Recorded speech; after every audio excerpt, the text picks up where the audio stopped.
Welcome to Slash Forward. In this episode, we're going to stick with Shudder's recent releases and take a quick trip through a supernatural spookfest. In the 2019 release, Z. If you find yourself confused about what's real or imagined, try doing something concrete to anchor you, like subscribing to the channel. Let's get to it.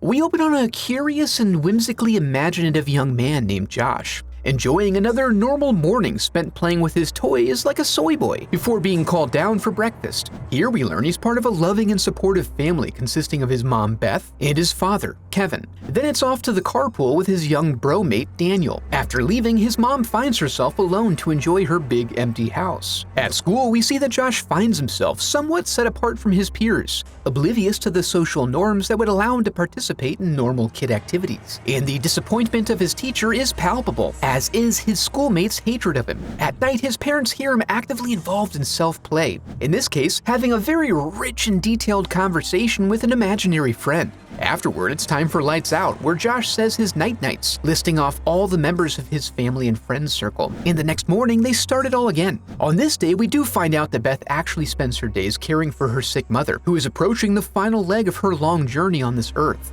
And she has to do it alone as her sister Jenna can't bring herself to be present. We get the sense that there's choppy water ahead as Mom tells Beth about seeing glimpses of the other side, and appears to take no solace in worldly comforts. Back at home while cleaning up, she makes an unfortunate discovery as regards Chewy's biological status, which has been downgraded to plant food. Then at dinner, Josh sets a place for his new friend, who appears to be giving Josh directions as he initially won't share his name. But after some coaxing, he does allow Josh to introduce him to the parents via serial killer style scribbles. Later on, Beth wrangles Josh to bed after he finishes a rousing game of hot lava with Z. Then it's time for the good nights, and Josh chooses to include the ethereal in his acknowledgments, wishing sweet dreams to both Chewy, who's in gerbil heaven, and Z, who doesn't exist. Then he requests a closed door, since Z likes it dark. Downstairs, Beth's first instinct in response to these changes is to try to fix everything. But Kevin isn't bothered by much and likes to keep things cool and casual, and he suggests this is something Josh will just outgrow eventually. The school carpool doesn't show the next morning, requiring Beth to take Josh in herself. Then she goes back home to do some cleaning and finds herself living the first half of some popular TikToks, but without the jump scare at the end. Her chores are interrupted by a call from the school informing her that Josh has been suspended indefinitely. Josh is one of my favorite students. Despite the foul language and abusive behavior you're suspending him for, of course. It's all detailed in the red cards they sent home, which have been coming back with old Kevin's John Hancock on them. While our first inclination may be to presume something supernatural, we are immediately shown that the grievances are recounted on red cards, and that Kevin admits to signing and sending them back, pulling the old boys will be boys line. Of course, the other boys in class are not on indefinite suspension, so, they agree to take him to a psychologist to try to get a handle on this imaginary friend situation, and are hoping Dr. Seeger will have some options for them to help foster his active imagination without him being so much of a weirdo about it. But his recommendation is that one of them take on the friend role to fulfill his needs in that area, their mutual worst nightmare. When Josh drops Z's name on his way out, Seeger appears to be shook. Beth tries to unpack some of this with Jenna, and also tries to convince her to see Mom, but Jenna's afraid that seeing her mom in her current state will compel her to feel sorry for her, indicating there are some deep-seated traumas at play within the family. Beth wakes up that night to the sound of someone clomping around downstairs, and she ventures down to see if it's possibly some sort of a horse, or man, or a horseman. But she just finds boring old freak boy downstairs, behaving as a freak. He's making a sandwich for Z and trying to fulfill his exacting requirements. Beth convinces him to come back to bed, and in the interim, someone eats the sandwich. We find out their plans for the first day of suspension are to rage out at Play Zone, where all the suspended kids go to while away the seemingly unending structureless days. Beth tries her best to fulfill his needs, but just doesn't have the energy nor patience to keep it up. But this man does. Beth runs toward the sound of Josh screaming and finds him utterly destroyed. But he was just faking it, you sucker. At dinner time, Beth is somewhat disturbed by her vision of the naked tube man. She tries to get this off her chest by confiding in Kevin, and then he admits that he also had a spooky interaction with a strange and creepy figure who was peering out at him from a dark corner of the room. And she's like, for reals? No, it was my jacket. Whoa, what a dickhead. The next day, we stare into the unending maw of the Netherrealm. After sharing a survivor's cigarette, Beth follows the sound of a strange electronic voice in the basement. The old toy seems to only work for the letter Z, but only when she's not pressing it. Later, we see Beth trying desperately to set up a playdate for Josh, but she discovers her son's been burning bridges all over town. She does get a pity date set up at Daniel's house, since his mom owes her for ghosting her on the whole carpool situation. She apologizes, but explains that Daniel was deeply disturbed by Josh's behavior, which included suggesting they harm animals. This is strange to Beth because while Josh may be kinda weird, he'd certainly never hurt even a fly.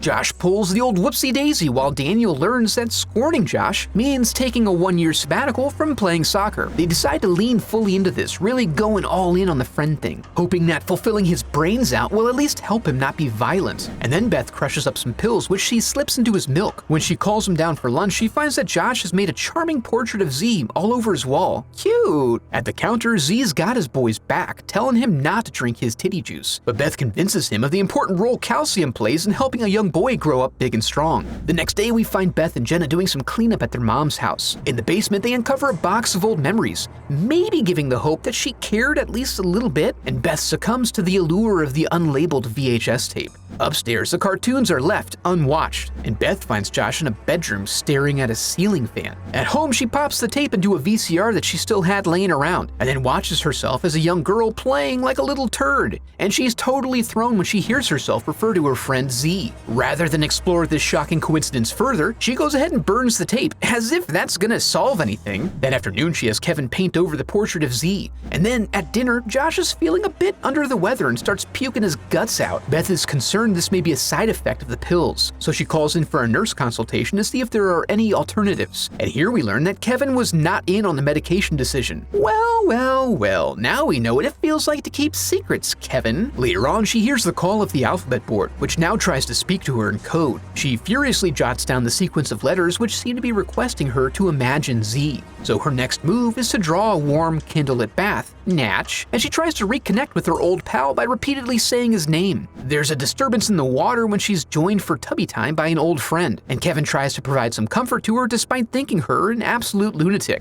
At another time, when Beth is sorting through some more old stuff, she hears a noise upstairs. She finds Jenna crying in a bedroom, now sad that she didn't see her mommy before she died. This shot establishes that Jenna may have developed some sort of a drinking problem, and then also reveals more physical evidence of Beth's past with Z, as though she's not already fully on board after the tub incident. At home, we find out that Turd Boy is jealous that Mommy's been playing with his best friend, so she calls Dr. Seeger very late to schedule an appointment for herself, as things are getting awfully heavy. He goes through his records and shares them with her, revealing she went through a similar cycle to Josh. But since she grew out of it, that must speak well for Josh, right? No. Sadly not. In a taped session, Child Beth confirms that Z told her he intended to find her later in life, and the doctor suspects that Z is using Josh to connect with her. So really, she needs to be working on her friendship with Z, not Josh. At home, Kevin goes to check on a noise upstairs, missing Beth's call of warning, because she's scared now for some reason. Kevin is also confronted by the noisy alphabet board, and then finds a fresh portrait on the wall. And then all the toys turn on, creating an eerie presentation before Kevin gets a physical manifestation. When Beth arrives, that shit's on fire, y'all! Kevin is all messed up on the floor and Z decides to play rough with Josh. In a desperate attempt to save her son, Beth offers herself to Z in friendship in exchange for Josh. An unknown amount of time later, we head down to the tracks where Beth and Josh are visiting Jenna.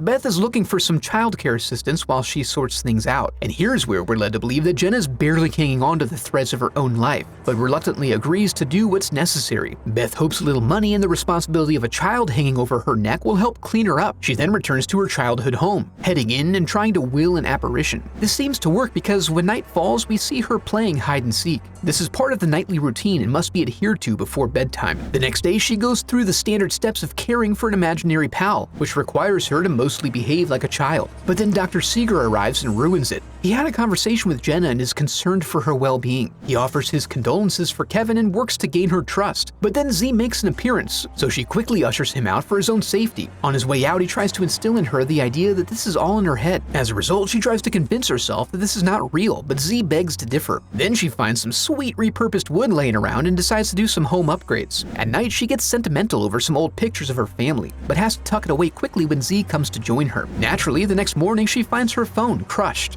Things go on like this for a while. Feed, play, have terrifying visions, until we find Z ready for the next phase. Luckily for her, the honeymoon only involves an invigorating game of hot lava. She manipulates the rules of the game to garner herself a few minutes of privacy to check in with Jenna and Josh. But she goes back to check on Z to find that he easily found a way down, and then he bursts out of the house. Beth calls Jenna back to warn her, but in the span of a few seconds, Josh disappears. Before Beth can get some sort of resolution from Jenna on what's going on her end, Dr. Seeger shows back up for a wellness check. We see that Z has convinced Josh to play trains with an actual train. While back at the house, Dr. Seeger continues to press the idea into Beth that this is all in her mind. As she ponders this, the train bears down on Josh. Then the police bust in, guns drawn. "Wellness check, bitch, you better be doing all right!" And they find that she attempted to stop all of this nonsense by turning off her brain. On the line, we hear that Jenna has retrieved Josh, and he's fine. Other than the general weirdness, of course. In the denouement, we see that Beth is with Josh forever now, a vegetable after her accident. And as they all turn in for the night, Josh rips off his goodnight list for very important people. Good night, G. Aw, man. I have a website set up where you can support the channel through donations or merch. I'd like to take a moment to give a huge thanks to my donors memorialized in the Hall of Headshots.